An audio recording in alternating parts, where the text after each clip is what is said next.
Hi ma'am, good afternoon. My name is Ms. Clarita Ayat Patatag and I'm a representative po of the National Printing Office po.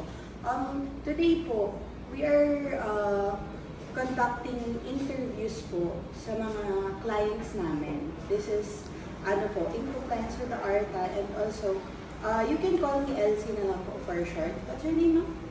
I'm Esperanza Fernandez from Taguig, Pateros, DC Castle. Pleasure to meet Call you, me Ma'am SP. Wow, so Ma'am SP, yan.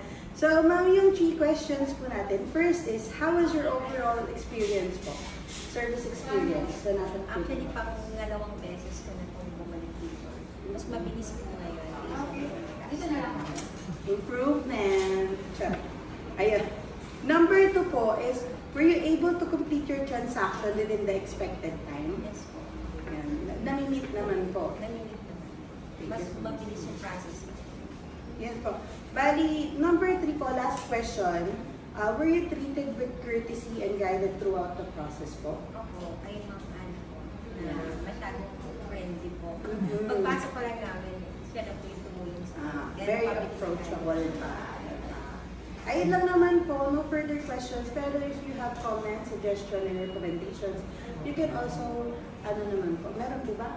Meron po, binigay ko nito sa Okay, yung mga brochure, tsaka para sa next namin yung purchase, mas mabilis. sige Pwede po. na kaming tumawag na. Ayun, binigyan na kayo ng suggestions para Email at saka po yung FB niyo po. Thank you so much, ma'am, for your time. Thank you so much po.